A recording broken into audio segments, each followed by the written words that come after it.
کیا خدا کو ہماری عبادت کی ضرورت ہے؟ یہ سوال آج کی ایجوکیٹڈ جنریشن کے ذہن میں بہت کامن ہے۔ لوگ اکثر پوچھتے ہیں کہ اگر خدا پرفیکٹ ہے، سیلف سفیشینٹ ہے، اسے کسی چیز کی کمی نہیں، تو پھر وہ ہم سے نماز، روزہ، دعا اور عبادت کیوں چاہتا ہے؟ کیا خدا ہم سے اپنی تعریف سننا پسند کرتا ہے؟ کیا وہ اٹینشن چاہتا ہے؟ یہ سارے سوالات آج کی جنریشن کے ہیں۔ دیکھیے، سب سے پہلے اس بات کو سمجھیں کہ اگر خدا واقعی آل پاورفل، اومنیپوٹنٹ، سیلف سفیشینٹ اور پرفیکٹ ہے تو اس سے کسی چیز کی ضرورت نہیں ہو سکتی، کیونکہ وہ خالق ہے، ہم مخلوق۔ کریٹر کو کریشن کی کوئی ضرورت نہیں ہوتی ہے۔ قرآن پاک میں اللہ تعالیٰ فرماتا ہے، یا ایھا الناس انتم الفقراء الی اللہ واللہ هو الغنی الحمید۔ اے لوگو، تم اللہ کے محتاج ہو اور اللہ بے نیاز ہے، قابل حمد ہے۔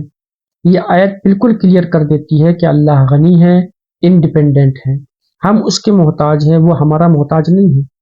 اگر خدا کو ورشپ اور عبادت کی ضرورت ہو تو پھر وہ ڈیپینڈنٹ ہو جاتا ہے، امپرفیکٹ ہو جاتا ہے۔ پرفیکٹ بینگ کی ڈیفینیشن ہی یہی ہے کہ اسے کسی ایکسٹرنل ویلیڈیشن یا بینیفٹ کی نیڈ نہ ہو۔ اگر پوری دنیا کے تمام انسان ایک ساتھ سجدے میں گر جائیں، سب کے سب عبادت کرنے لگ جائیں، تب بھی خدا کی عظمت میں کوئی اضافہ نہیں ہوگا۔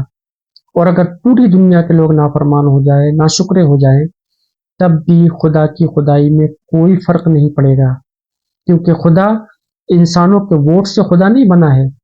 وہ پہلے بھی خدا تھا، آج بھی خدا ہے اور ہمیشہ رہے گا۔ تو پھر عبادت کیوں؟ عبادت کا مقصد خدا کو بینیفٹ دینا نہیں ہے، بلکہ ہمیں ٹرانسفارم کرنا ہے۔ عبادت خدا کے بینیفٹ کے لیے نہیں ہے، بلکہ انسان کے بینیفٹ کے لیے ہے۔ عبادت ایک اسپریچول ایکسرسائز ہے جو انسان کے اندر ڈسپلن، ہیوملٹی اور مورل اسٹرینتھ پیدا کرتی ہے۔ مثال کے طور پر ایک ٹیچر ہے۔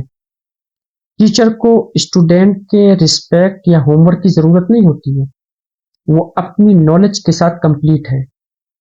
لیکن جب اسٹوڈنٹ رسپیکٹ کرتا ہے، اس کو فالو کرتا ہے اپنے ٹیچر کو، اور اس کے کہنے پر اپنا ہوم ورک کرتا ہے، تو وہ خود کو گرو کرتا ہے۔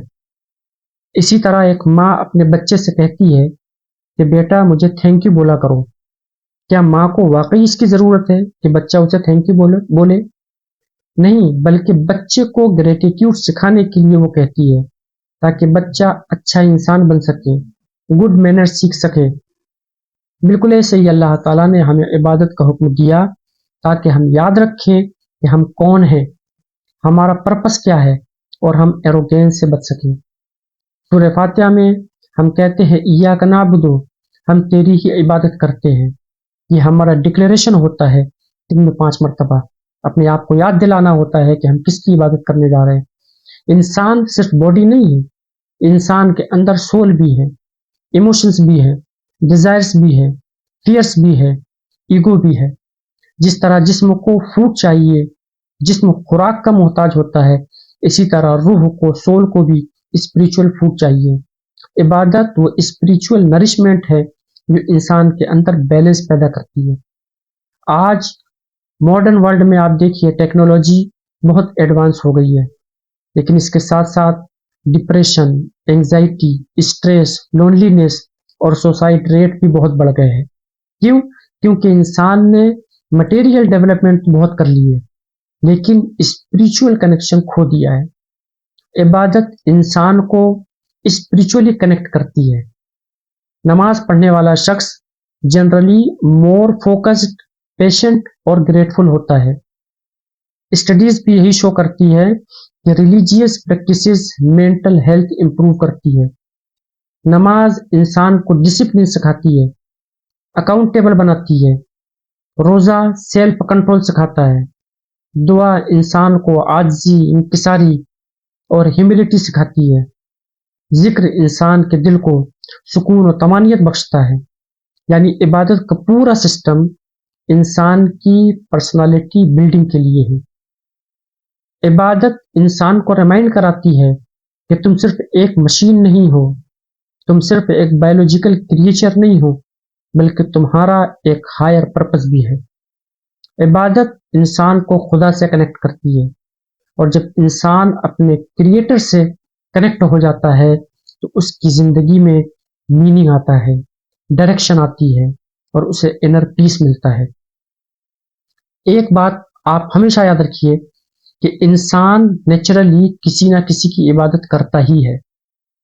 اگر وہ خدا کی عبادت نہیں کرے گا تو پھر وہ پیسوں کی عبادت کرے گا، مال و دولت کی عبادت کرے گا، نیم اینڈ فیم کی عبادت کرے گا، ڈیزائرز کی عبادت کرے گا، سیلیبریٹیز کی پوجا کرے گا، اپنے ایگو کا غلام بن جائے گا۔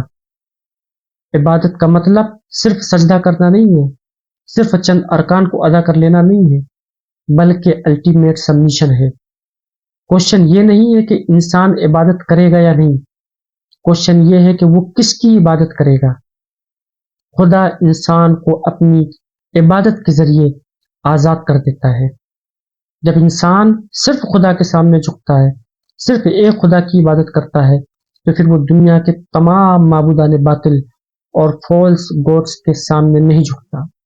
نہ ویلتھ اس کا خدا بنتی ہے، نہ سوسائٹی کا پریشر اس کا خدا بنتا ہے، نہ لوگوں کی اوپینین اس کا خدا بنتی ہے۔ آپ دیکھیے، اگر ایک کمپنی کا مینوفیکچرر کسی مشین کے ساتھ مینول دے تو کیا وہ مینول مشین بنانے والے کے فائدے کے لیے ہوتا ہے؟ نہیں، وہ یوزرز کے فائدے کے لیے ہوتا ہے، تاکہ مشین کا صحیح استعمال کرنا جان لے، ورنہ وہ مشین کا غلط استعمال کر کے مشین کو خراب بھی کر سکتا ہے۔ اسی طرح انسان کا کریٹر انسان کو عبادت کا سسٹم دیتا ہے، کیونکہ کریٹر انسان کی نیچر، سائیکولوجی اور ریالٹی کو سب سے بہتر جانتا ہے۔ وہ جانتا ہے کہ اگر انسان اسپریچولیٹی سے کٹ آف ہو جائے گا تو وہ اندر سے خالی ہو جائے گا، چاہے باہر سے وہ کتنا ہی سکسیسفل کیوں نہ نظر آئے۔ اس لیے عبادت خدا کی نیڈ نہیں ہے، انسان کی نیڈ ہے۔ انسان اس کا محتاج ہے کہ وہ خدا کی عبادت کرے۔ خدا ہماری عبادت سے بڑا نہیں ہوتا ہے، لیکن ہم عبادت کے ذریعے بڑے ہو جاتے ہیں۔ خدا کو ہماری نماز سے کوئی طاقت نہیں ملتی ہے، لیکن نماز انسان کو انر اسٹرینتھ دیتی ہے۔ خدا کو ہمارے سجدے کی کوئی ضرورت نہیں ہے، لیکن انسان کو سجدے کی ضرورت ہے تاکہ اس کا غرور ٹوٹے، اس کے دل میں عاجزی، انکساری اور ہیوملٹی پیدا ہو۔ اور سب سے خوبصورت بات یہ ہے کہ خدا نے عبادت کو صرف ڈیوٹی نہیں بنایا، بلکہ اسے انسان کی پیوریفیکیشن، ہیلنگ اور ایلیویشن کا ذریعہ بنایا ہے۔ یعنی عبادت صرف ریچول نہیں ہے، بلکہ کیریکٹر بلڈنگ، سول ڈیولپمنٹ اور انر ٹرانسفارمیشن کا پروسیس ہے۔